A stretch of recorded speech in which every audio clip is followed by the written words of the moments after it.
Hello class, welcome back to another class of intensive calculus course.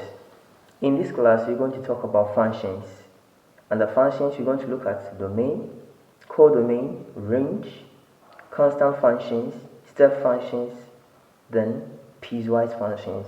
After we're going to consider some examples below. If this is your first time visiting this class, kindly subscribe and turn on the notification button so that you get updated with our previous classes as well as our next classes or our future classes and the tutorials that will be made for this class. Don't forget to watch the video to the end and like as well. Let's get into the business. So when you say functions, we've done functions in high school, we've done functions even at the elementary level. So whenever we say a function is anything that receives an input and performs an operation and gives back an output. That is the elementary meaning of functions. So the first thing I'm going to consider in this class is domain. So I'm going to talk about what domain is. So every function should give an output for every input it's given. Take note, every function is to give an output for every input it takes. So when you say domain of a function is simply all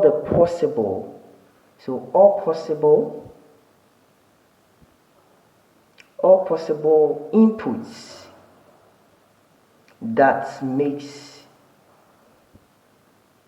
the function defined.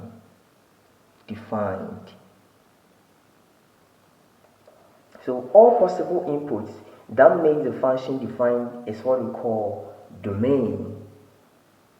All possible input that make the function defined is what we call domain of a function. So if all raw numbers can make the function defined, then you say the domain is a set of all raw numbers. Then exceptions comes in for rational numbers where you can get undefined, and then we have to clear off every term or every number that will make it undefined. This class is not interested in finding domain. We are rather talking about the function as a concept. So let's move ahead to codomain. When you say codomain, what do we mean by codomain? Codomain refers to all possible. The word is possible, all possible outputs of the function. So once we give an input, which is the domain, the output is going to be codomain. So every possible output which a function can produce is what we call the codomain. Now, range. There is this slight confusion between codomain and domain. Yes, it's very related. So listen to this carefully. Now, when you say range refers to all assigned. The key word here is assigned outputs of the function. So take notes. Codomain is all possible and range is all assigned outputs of the function. So meaning that if I give you a function f of x is equal to 2x plus 2, my domain will be every row number. Yes, my domain will be every row number. Then my codomain will also be every row number, because I can get every row number out from this. But the range will simply be equal to the given input I was given. Maybe I was given values 1, 2, 3, 4, 5. So when I put this 1, 2, 3, 4, 5, the resulting values will be my range. So meaning that the range is dependent upon the number of inputs you've been given, yes. But codomain is all the possible. It's being accounted for things we have not been given. So that is the main difference between codomain and range. These are the key terms you have to take note when you are dealing with functions. So let's proceed to the types of functions we have. And in this class, I'm going to take 3. The next class, I'll take the rest of the function. So don't forget to watch the next video. Constant function is the first function we're going to talk about. When we say constant function, the word is constant, meaning it's not changing. At any point, the function remains the same, or at any point, the function gives the same output. As I said, a function takes an input and gives an output.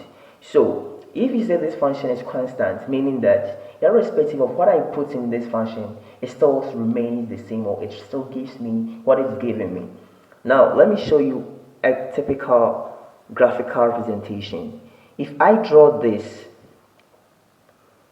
yes, I have my y here, have my x here. Then I take something like 1 here, and I draw a function f of y is equal to 2, or let's say it's equal to 2 here, and I put 2 here. You realize that my graph is going to look like this. Yes, this will be my graph. So a constant function is generally represented in the form f of x is equal to c. That is, we get a single constant value here as an output. So if we put 2 here in this function, f of 2 give us 2, f of 3 will give us 2, f of any number you put in will give us 2. That is what we term as constant function. Generally, the domain of constant functions are a set of all real numbers, yes. The domain of constant functions is a set of all real numbers. Then also, the range of all constant function is the number here, c. This implies that whatever you put in, you get c, and that happens to be the range. Let's go to step functions. Step functions. When you see step functions, what comes to mind? Step. What we should take note of is staircase. A staircase. You know how a staircase look like? There is a decrease or an increase between any 2 steps you take. And the decrease or an increase is very drastic. So step functions refers to any functions in which there is abrupt decrease or increase in constant values. So a step function is an upgrade of constant functions. It deals with constant functions. Yes. So let's see an example here. I have this example here. It said f of x is 2 if x is less than or equal to -4. Then f of x is also 1 if x is greater than this -4 but less than or equal to 0. Then finally, f of x is -1 if x is greater than this 0 and less than or equal to these 2. So we can see that this example that I have here, each number here, the range corresponds to this particular numbers because it's equal to. Let's try drawing this function here. I'm going to have something like this. If I have -4 here, it is saying that it is less than or equal to -4, but the value is 2. So the 2 is going to be above here as my 2, here as my 1, then also down here as my -1. So when I stand at 2, I should get something starting at -4, then moving backwards. So you said it's less than -4, so it's going to go back this way. When I come to the 1, standing at 1, it said it is greater than -4 but less than or equal to 0. That will start, but it will not include 4. So then it will come to this side. Then s is greater than 0 but less than or equal to 2 when it's -1. So I'm going to start from here. It's greater than 0, yes, so to move this way. So we can see that we are getting stair. From here we jump here, we jump here. So step functions is the involvement of constant functions, so that these functions exhibit abrupt decrease or increase from one to the other. Yes, and they will correspond to different range of values. What is the domain and the range of step functions? Let's try this. So if I have this, if I want to find the range and the domain, I realize that my domain from the values or from the range or from what I have here, I can see that my range is going to be 2, 1 and -1. That is the output. So the range is simply equal to 2, 1 and -1. That is the output. But the domain refers to the input. So if I want to get the input, see, I have here to be x is less than or equal to -4. So this is the range of values that will make this particular part of the step function defined. This is also the range, or sorry, the interval of numbers that will make this defined. So we have to combine all these into a single one. So let's see, we start from the first one. You realize that this one is giving us from -infinity to -4, and they are both, here will be closed and here will be open, right? Then this one, kindly refer to our previous video on interval to get an understanding of this interval. So in the second one, x is greater than -4 but less than or equal to 0. So here x, I'm going to put -4 here and it's open, then comma 0 is closed.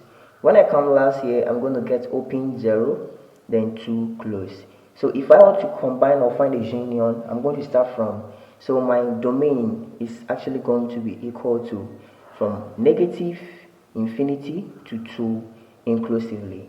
So that is how we find the domain and the range of step functions.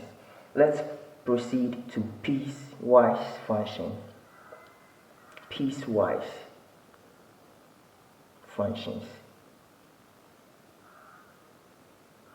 What is a piecewise functions? Piecewise, if something is pieces, meaning it has been broken down from its into aggregate, from its actual wholesome. So piecewise functions. Now when you say piecewise functions, these don't involve constant values. Yes, they involve actual functions, but the functions are defined for different intervals. So if I have a single function, I can break them into pieces, but each piece should correspond to a particular interval. That is the main key point in piecewise function. So let's see, I have a typical example here. F of x is equal to -x plus 2. The same f of x is equal to 2x plus 2, yes. It has been broken down to these two pieces, but each piece is defined over a certain interval. Yes, so you can have a curve and you break the curve into different pieces, but each piece will correspond to a particular interval, and that is the concept of piecewise function. So as I said, piecewise function, when we are talking about these types of functions, we deal with how to find the domain as well as how to find the range. Now let's try the domain. We can see the domain is defined from x greater than or equal to 0, which will start from 0 inclusive to what? Positive infinity, open. Then s is less than 0. It's going to start open from -infinity, then comma 0, open, meaning this takes -infinity to positive infinity, and that will give us our domain to be equal to all raw numbers nicely. So we found the domain to be all raw numbers. Now what about the range? How do we get a range? The range is quite technical. Take note of what I'm doing so that you get a full understanding. Let me rewrite it here. So if I have f of x here, and it's equal to -x plus 2, if x is greater than or equal to 0, then 2x plus 2 if x is less than 0. How do I find the range? See, you take the first one, this first interval. You know range is the output of the domain. So if I take s is greater than or equal to 0, how do I modify it to get negative s plus 2? I'll first multiply through by negative. I'll get negative s is less than or equal to 0, yes. Now I add each side by 2, so that I get negative x plus 2 less than or equal to 0 plus 2. So finally, our negative s plus 2 will be less than or equal to 2. And this gives us one range. So this part is less than or equal to 2, meaning the range will give us an interval from negative infinity to 2 inclusively. Let me come to the down piece. If I have 2x plus 2, how am I going to modify x is less than 0 to get 2x plus 2? So if x is less than 0, what do? I'll multiply through by 2. So I'm going to get 2x less than 2 by 0. And that is going to give me 2x is less than 0. Then the next thing to do is to add 2 on both sides. I'm going to get 2x plus 2 less than 0 plus 2. And that will give me 2x plus 2 is less than 2. This is also going to give me open negative infinity to 2 open. Hence, my total range, when I compare this and this, is simply from negative infinity to 2 inclusively, because this is a subset of this. This is the end of the section of functions. I'm going to continue the types of function in the next class. Don't miss the class. Thank you.